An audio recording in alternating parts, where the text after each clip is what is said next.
ኣብ ትግራይ ዘሎ ጸገም ተደራራቢ እዩ። ከምቲ ኣብ ልዕሊ ድኽነታስ ምራኻት ሞታ ዝብልዎ ምስላም ብሓደ ገጽ ጆኖሳይዳዊ ኩናት ዝፈጠሮ ማሕበራዊ ቁጠባውን ስነ ልቦናውን ሕልኽላኻት ኣውጊዕኻ ይለኣሙን። ኩናት ጽንተት ትግራይ ሰብኣዊ ክሳርኡ ህይወት ኣሽሓት ንጹሃት ካብ ምቕጣፉ ብተወሳኺ ኣብ ርብዒ ክፍለ ዘመን ዘይትካእ ዝተምሃረ ሓይሊ ሰብ ቁርጥም ኣቢሉ ዝበልዐ በዚ ምኽንያት እውን ንቐጻሊ ኣብ መንጎ ክልተ ወለዶም ናይ ወለዶ ሓጓፍ ወይ ድማ ጀነሬሽን ጋብ ክፈጥር ዝኽእል ዘይዛሪ በሰል ኣለዎም። ሚልዮናት ካብ መረበቶም ኣብ መዛዊሉ ኢድ መላሳ ዝገበረ ሃፍትን ንብረትን ውልቀ ሰባት ፋብሪካታትን ትካላትን ህዝብን መንግስትን ኣብሪሱን ንጉሕለት ኣቃሊዑን ኣማኣይ ተሸሓት ስድሮኦም ዝጥውርሉ ፍልፍል ኣታው ዘስኣነ ኣብያተ ትምህርቲ ጥዕና ቤተ እምነትን ቤተ ግልጋሎትን ዝኣምሰሉ መሰረተ ልምዓት ዑና ገይሩ ቁጠባውን ማሕበራዊ ምንቅስቓስ ተጋሩ ዝጎዘየ ነዚ ስዒቡ ዝተፈጠረ ጥዕናውን ስነ ልቦናውን ቅልውላው ስእነት ህይወት ብዙሓት ኣሽሓት ንጹሃት ኣስዒቡ እዚኦም ኩሎም ተደሚሮም ኣብቲ ብህይወት ዝተረፈ ውፃእ መዓት ህዝቢ ሰፍ ዘይብል ኩለ መዳይ ማሕሰይቲ ኣስዒቦም ኣብ ልዕሊ እዚ ድማ ህዝቢ ትግራይ ካብቲ ዝኣተዎ ዓዘቕቲ ብርኩ ደጊፉ ከይለዓል ካብ ኣፍንጮም ንላዕሊ ኣርሒቖም ክሓስቡ ብዘይኽእሉ ፈተውቲ ወንበር ዕፁ እናተወሰነ ብስእነት ስትራቴጂካዊ መሪሕነት ኣብ ዘይዛር በደል ተሸሚሙ ይነብር።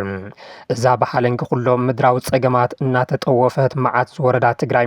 ዝተሸከመቶ ጻውራን በደልን ከይኣኽላ ርእሶም ዘይኽእሉ ለማሳት መራሕቲ ሒዛ ስቓያ ክተናውሕ ንቡር ኮይኑ ህዝቢ ትግራይ ህወሓት ኩናት ጽንተት ኣብ ምውላድ ካብ ጸላእቲ ዘይነኣስ ማዕረ ብጽሒት ኣለዎ ዝብል እምነት ኣብ ዘንጸባረቐሉ ብዝሕዚ እዋን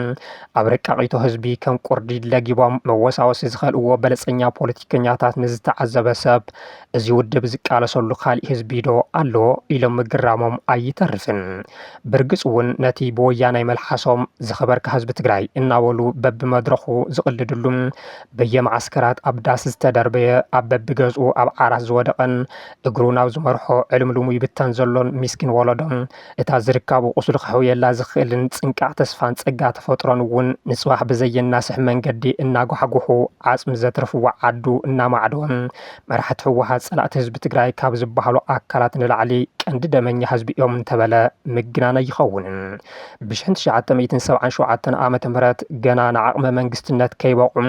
ስርዓት ደርግን ሻዕብያን ኣብ ልዕሊ ጥምየቱን መከሩን ዘሰቃይዎ ህዝቢ ንሱዳን ክሰግር ብምግባር ንሰብኣዊ ሓገዝ ቀረባ ክኸውን ተጋደልቲ ህወሓት ዝገበርዎ ጻዕሪ ኣብቲ እዋን ልዑል ህዝባዊ ተቐባልነት ምርካቦም ዘዘኻኽሩ ርእይቶ ሃብቲ ሕዚ ግን ካብ ዝጠመየ ህዝቢ ከይተረፈ ሰብኣዊ ሓገዝ ክሳብ ምስራቅ ዝበፅሐ ውርደት ኣመራርሓን መሓውርን ህወሓት ንዝተዓዘበ ባዕሉ እቲ ውድብ ከይተረፈ በስቢስና ኢና ኢሉ ዓርሱ ዘዋረዶ ገምጋም ክንደይ ዝኣክል ከም ዝተጨማለቐ ንምርኣይ እኹል ኣብነት እዩ። ህዝቢ እንትጠሚ እንትብተን ወለዶ እንትበርስ ሃፍቲ ዓዲ ውልቀ ሰባት እንትብሕትዎም ተስፋ ሃገርነት ሰኒቓ ደቃ ዝገበረት ኣብ ኣስናን ዙርያ መለሽ ኣዛብ ተቐርቂራ መንደር ዝተረፈት ትግራይ ምን ፈጢርዋ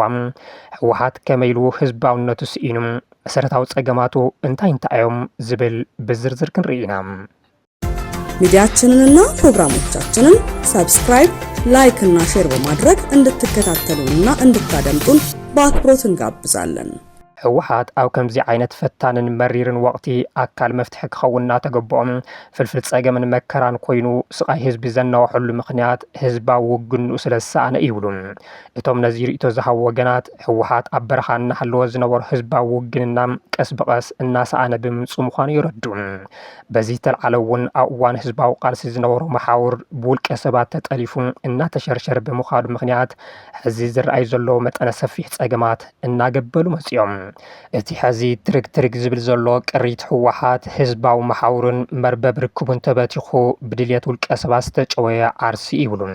ብኻሊእ ኣዘራርባ ህወሓት ሕዚ ህዝባዊ ውግንኡ ዘስኣኖ ኣብ ማዓንጣ ከውዱ ዝሰፈረ ጽግዕተኛ ሓሰኻ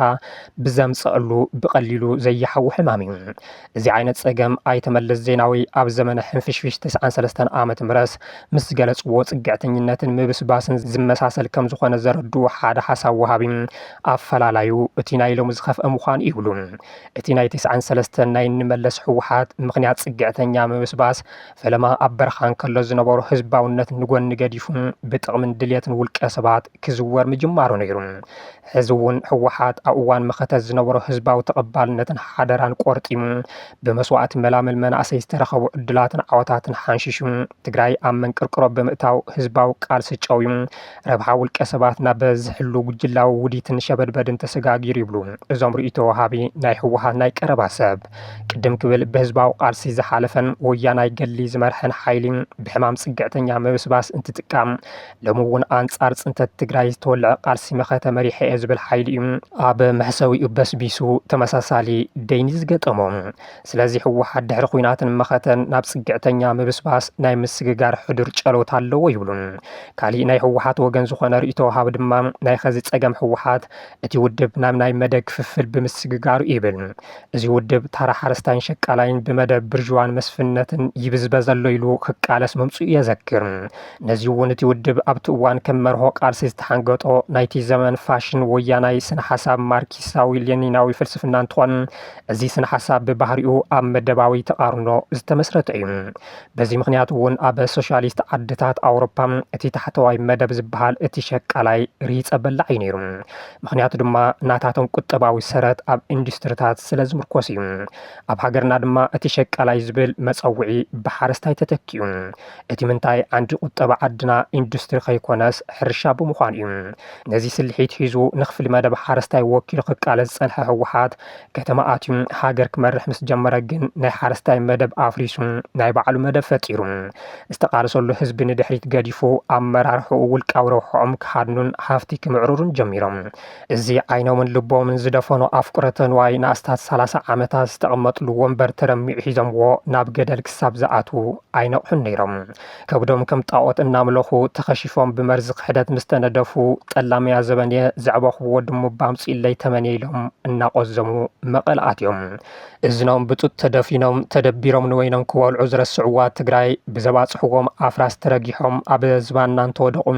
ከም ኣዶ እንተተቐበለት እኳ እቲ ካብ ሸዋ ዝተጓሓፍሉ እከይ ባህሪኦም ክሳብ መግነዝ ተሰኪሞም ወይዘሩ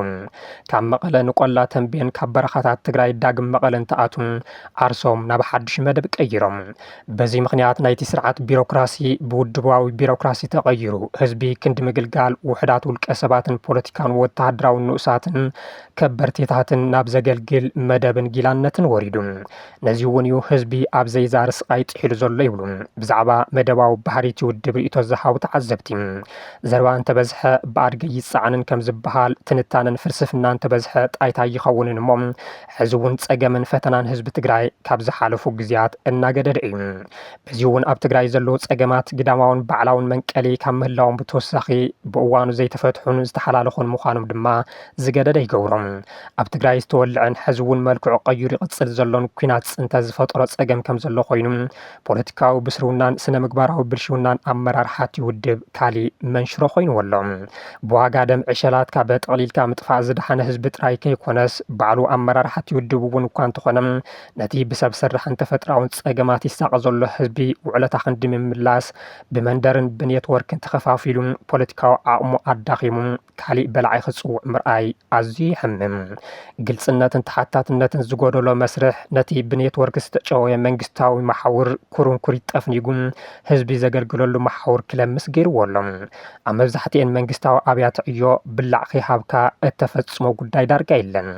እዚ ግዕዙይ ነውራምን ኣሰራርሓ ነቲ ካብ ኩናት ዝተረፈት ትንፋሱ ክቐኒ ዝሰሓግ ዘሎ በቢኣንጎሉን በቢመዓስከሩን ዝወደቐ ህዝቢ ካሊእ ተወሳኺ ስቃይ ኮይኑዎ ኣሎ። ብዘይተምሃሩን ሞያ ብዘይብሎምን መንጨብጨብትን ተማቐልቲ ተረፍ ጎይተቶም ዝኾኑ ካድረታትን ዝዝወር መሓውር መንግስቲ ንስሙ እውን የተንፍስ ምህላዎ ክተጣልል ኢድካ ሰዲድካ ትርግትኡ ኣይርከብን። መጭበርበርቲ በዝበዝትን ስሱዓትን ውልቀ ሰባት ክጥቀምሉ ዝኽእሉ ጥጡሕ ባይታ ዝፈጠረ ዝበስበሰ መሓውር ኣብ ልዕሊ ሃፍቲ ክድርቡ ዝዳፍኡ ሃንጎሪማታት ንዋይ ዓዲ እናጓሕጉሑን ወርቂ እናነገዱን ዝተመቻቸወ ህይወት እናመርሑን ዝበዝሕ ህዝቢ ግን ትሕቲ ፀፍሒ ድሕነት ወዲቑ ይርከብ። በዚ ምክንያት እቲ ሞተር ለውጥን ዓንዲ ሕቆ ልምዓትን ክኾን ዝግብኦ መንእሰይ በታ ሃገር ክትኮነሉ እናተመነየ ደረቱ ንጥይት ሂቡ ዝተኳሸሐላ ኣካል ዝጎደለላን ዓዱ ተስፋ ቆሪጹ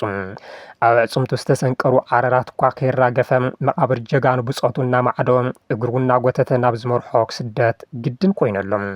እዚኣ እውን እንጀራ ኮይናስ ሚጥሚጣ በዚሓታ ከም ዝብልዎም እቲ ዝኸፍአን ናይ መወዳእታ ኣመራፅን ስደት እውን ሂወት ኮይኑስ ፈተናታቱ መረርቲ እዮም ኣብ ዓዱ ተስፋ ስኢኑ ዕልምልም ዝስደት መንእሰይ ኣደዳ ሸፋቱ ዓሳ ባሕርን ንሕስያ ዘይብሎም ሓለውቲ ደባትን ኮይኑ መዓልታዊ ዜና ሞትን መርድእን ክንሰምዕ ተለሚዱ ካብዚ ብዝኸፍአ ድማ እቲ ኣፈሙዝ ጸላኢ መንዚዑ ሕነድኡ ብምፍዳይ ታሪክ ዝሰርሐ ጅግና መንእሰይ ኣብ ኢድ ዘይሕጋውያን ደላሎ ወዲቑ ብትንፋሱ ተተሓይዙ ገንዘብ ከምፅእ እንትግረፍ እታ ምእንቲ ኣተቃሊሱ ዝተወሓሳ ካብ መቐነታ ፈቲሕካ ዝወሃብ ዘይብላ ርህርት ኣድኡ ንዕኡ ክተፍትሕ ኣብ ኣብያተ እምነት መሸማዕ ዘርጊሓ ክትልምን ምርኣይ ናይ ሞት ሞት እዩ በኣንጻሩ ትግራይ ክመርሕ የኢሉ ንትካቦ ስልጣን ኣብ 4 ኪሎ ኸይዱ ኢድ ዝነስን ነንባዕሉ ንወንበር ዝሻኾትን ውድብ ልዕሊ ህዝቢ ንህልውንኡ ከም ዝጭነቕን ካሊእ ዋኒን ከም ዘይብሉን ብተደጋጋሚ ብግልፂ ኣመስኪሩ ነዚ እውን ውድብ እንትድሕን እዩ ህዝቢ ዝድሕን ዝብል ዕላው ጭርሑ ብድፍረት እንተስምዕ ሕንኽ ኢሉ ኣይፈልጥን ኣብ ፖለቲካ ስልጡን ዓዲ ውድብ እዩ ንህዝቢ ዘገልግል ብግልባጡ ኣብ ትግራይ ግና ህዝቢ መገልገሊ ውድብ እዩ ኣብ ትግራይ ፍትሒ ዓይኒ መርፉእ ጠፊኡ ኣሎም ሕቶታት ህዝቢ ብመደናገርቲ ጉጅለ ልምዓት ተጨዊን ተረሚሱን ክተርፍ ሕልፍ ኢሉ እውን ብዓፈናን ብምፍራሕን ክኹለፍ እናተገበረ መረረት ህዝቢ ካብ ግዜ ናብ ግዜ እናወሰኸ መፅዮሎም ውድብን መንግስትን ከም ወዓግቲ ሓዛዚሎም በደልቲ ንሶም ዳያኑ ንሶም መሰኻኽር ንሶም ኮይኖም ህዝቢ ረኣዩ ብላዕ ገይሮምዎም ምሁር ተንበርካኺ በዓል ሓፍቲ ዘራፊ ሲቪክ ማሕበራት እውን ጽግዕተኛታት እየን ዝብል ሕዱር ገንጋም ዘለዎ እዚ ውድብ ዝተምሃረ ሓይሊ ተገሊሉ እቲ በዓል ሓፍቲ እውን ኣብ ዓዱ የልምዕ ንማእኸል ዓዲ ተደፊኡ ብምጽንሑም ሕመቃት ኣብ ሰዓቱ ዝፍተሕሉ ዕድል እናተዓጽኦ መፅኡ ንምእራምን ንምምሃርን እውን ዘይምቹ ሃዋሁ ተፈጢሩ በዚ ምክንያት እውን ገለ ሓሳብ ወሃብቲ እቲ ውድብ ኣይተምሃረን ምህር እውን ኣይሳትፍ ብዓይኒ ዕሙተይ ዓዲ ሒዝዋ ናብ ገደል እናኣተወ ይብሉን ኣብ ትግራይ ኩናት ጽንተ ዝፈጠሮ በሰላ ንቐጸልቲ ዓመታት እውን ብቐሊሉ ዝበለ ይኮነን ኣብ ልዕሊኡ ድማ ካልእ ስግኣት ኩናት ኣንጸላልይዎሎም ሕልፍ ኢሉ ግን ትግራይ ክመርሓ ኢሉ ኣብ ታሪክ ተረኣዩ ናብ ዘይፈልጥ ብርኪ ውርደትን ዓዘቕቲ ጸገምን የጥሕላ ካብ ዘሎ ጉጅለም ናይ መወዳእታ ናይ ጥፍኣት ካርዱ ከይመዘዘ ክትድሕነሉ ዘኽእል ተኣምራዊ ስዳሮ ትብህግ ክቡራት ተኸታተልትና ኣብዚ ዛዕባ ዝጀመርናዮ ወግዒ ኣይተኸንበተን ኣብ ቀጻሊ መደብና ክሳብ እንምለሶም ሰላም